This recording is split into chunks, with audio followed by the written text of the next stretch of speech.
គាត់ថាក្នុងចំណុចនៃមេរៀនល្អដែលតាក់ទងទៅនឹងគ្រួសារហ្នឹងគេនិយាយថាស្ត្រីល្អគឺជាស្ត្រីដែលរៀបចំផ្ទះដោយដៃរបស់ខ្លួនឯងរីឯស្ត្រីមិនល្អគឺជាស្ត្រីដែលរុះផ្ទះហ្នឹងដោយខ្លួនឯងតែម្ដងដោយដៃរបស់ខ្លួនឯងតែម្ដងអញ្ចឹងមានន័យថាពេលដែលឃើញពាក្យសម្ដីឃើញសកម្មភាពប្តីរៀងប្លែកទី1គឺគាត់ប្រើពាក្យសម្ដីហ្នឹងអសុរោះបាទប្រើពាក្យសម្ដីហ្នឹងវាចាក់រុកមិនមែនចាក់ដោតមិនត្រឹមតែចាក់ដោតទេគឺចាក់រុកហើយកាយវិការហ្នឹងគឺចាប់ផ្ដើមគំរោះគំរើយចងេងចងាងណាបាយទឹកណាការរៀបចំផ្ទះការរៀបចំខ្លួននិយាយទៅគឺពព្រុះប្រប្រាស់ទាំងអស់ហ្មងអាហ្នឹងវាស្មើនឹងការដែលយើងរៀបចំរុះផ្ទះហ្នឹងដោយដៃរបស់ខ្លួនឯងហ្នឹងបាទចូលចិត្តសួរនាំចូលចិត្តសង្ស័យចូលចិត្តបង្កើតរឿងចូលចិត្តគេហៅថាអារម្មណ៍រវើរវាយហ្នឹងគឺយកទៅបោះឲ្យគេឲ្យគេឆ្លើយហើយចម្លើយដែលគេឆ្លើយមកទោះបីចម្លើយពិតតែខុសចិត្តរបស់អ្នកដែលចង់សួរហ្នឹងក៏ចម្លើយគេនឹងអត់ត្រូវដែរ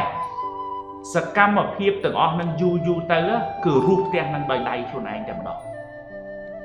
អានេះគ្រូឲ្យជាយោបល់ទេហើយនៅច្រើនទៀតបាទប៉ុន្តែស្ត្រីដែលល្អមានន័យថាស្ត្រីដែលល្អដែលគាត់សង់ផ្ទះដោយដៃរបស់ខ្លួនឯងមានន័យថាទី1គាត់ស្រឡាញ់ប្តីរបស់គាត់ស្រឡាញ់គ្រួសាររបស់គាត់ហើយគាត់មិនដឹងថាប្តីរបស់គាត់នឹងប្លែកទេមិនគាត់មិនដឹងថាប្តីរបស់គាត់នឹងដើរលេងទេតែគាត់ធ្វើមិនដឹងមិនខ្ចីស៊ូមិនខ្ចីនិយាយ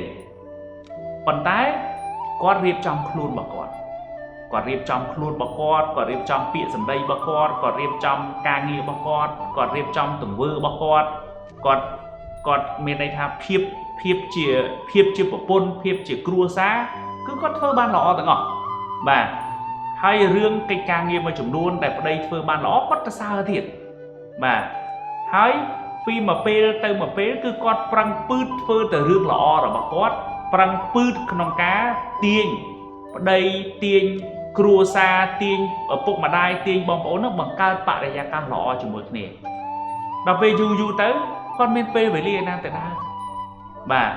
គាត់បាននៅអ្វីដែលគាត់ចង់បានហើយអនុស្សាវរីយ៍ដែលគាត់បានសាងច្រើនណាស់បាទបានសាងនឹងច្រើនណាស់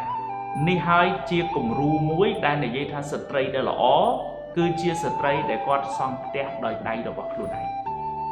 ពីររឿងនេះបងប្អូនយកទៅពិចារណាគឺរឿងល្អណាស់ប៉ុន្តែសួរថានៅក្នុងសង្គមនៅក្នុងពិភពលោកក្នុងមានគ្រួសារដែលបែកគ្នាទេមានគ្រួសារដែលជួបគ្នាបានតាមរយៈហើយក្រោយមកទៀតបែកគ្នាទេមានសម្បីតែបងប្អូនខ្ញុំបកើតក៏មានដែរបាទមានដែរអញ្ចឹងចង់និយាយថាពេលខ្លះសុភមង្គលគឺទាល់តែយើងនៅជាមួយគ្នាប៉ុន្តែពេលខ្លះទៀតនៅឆ្ងាយពីគ្នាមានសុភមង្គលជាងមែនទេកន្លែងនេះខ្ញុំចង់ជូនជាយោបល់ឲ្យបងប្អូនទលាយចិត្តរឿងមួយសំបីតែម៉ែឪបង្កើតយើងមិនអាចទៅដកដង្ហើមជំនួសគាត់ផងយើងមិនអាចទៅហូបទៅគេងទៅឈឺជំនួសគាត់ផងមែនទេបងប្អូនយើងអត់អាចទេនេះគឺសាច់ឈាមបង្កើតឪពុកម្ដាយហើយនឹងកូនប៉ុន្តែសួរថាទំនាក់ទំនងរបស់យើង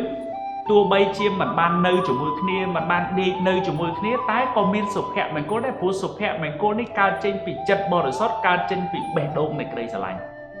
មែនអត់បងប្អូនមែនអត់ប៉ុន្តែមនុស្សមួយចំនួនគឺគាត់គិតសុភមង្គលឬក៏គាត់គិតសេចក្តីស្រឡាញ់ឬក៏គាត់យល់ថាភាពរីករាយនឹងគឺកើតឡើងទាល់តែក្នុងសកម្មភាពមួយនេះនៅពេលដែលគាត់យកចិត្តរបស់គាត់មកស្អិតនឹងអាសកម្មភាពមួយហ្នឹងវាឈឺហើយវាប៉ះហើយមនុស្សខ្លះវង្វេងនៅក្នុងហ្នឹងបាទអញ្ចឹងតកតងទៅនឹងចំណុចនេះសាកណាប្រពន្ធអាចសាកជជែកមានន័យថាបង្កើនដំណោះស្រាយចេញពីខ្លួនឯងហើយបើសិនជាចង់និយាយថាបើសិនជាយើងដឹងច្បាស់ឲ្យវាច្បាស់មែនបាទ កុំលឺពីគេច្បាស់ទាំងអ្នកដែលមកប្រាប់យើងនឹងគេអត់ច្បាស់យើងលឺពីគេនិយាយនឹងច្បាស់ហើយតែអ្នកមកប្រាប់យើងនឹងគេមិនច្បាស់ណាមែនទេហើយយើងយករឿងហ្នឹងមកធ្វើរឿងប៉ិតមកឈឺចិត្តស្អិតទ្រូងម្នាក់ឯងពេលខ្លះយើងឈឺម្នាក់ឯងទៅទេយើងទៅខឹងប្តីនឹងទៅទេបាទអញ្ចឹងទាំងអស់នេះគឺជាចំណុចមួយដែលសំខាន់ហើយយើងទៅសួរខ្លួនយើងថាបើសិនជាយើងជាភរិយាហើយស្វាមីរបស់យើងទៅពាក់ព័ន្ធជាមួយអ្នកផ្សេងសំណួរសួរតែយើងជាភរិយាស្ថានភាពជីវភាពគ្រួសារយើងនឹងនៅត្រង់ណាលំនឹងគ្រួសារយើងនឹងនៅត្រង់ណាហើយយើងជាប្រពន្ធនឹងក្នុងស្ថានភាពគ្រួសារអញ្ចឹងតើយើងទទួលយកបានក្នុងកម្រិតណាឬក៏យើងមិនទទួលបាននៅក្នុងកម្រិតណាអញ្ចឹងឲ្យដឹងពីចំហរបស់ខ្លួនឯងពេលដែលយើងដឹងពីចំហរបស់ខ្លួនឯងយើងងាយស្រួលក្នុងការសម្រេចចិត្ត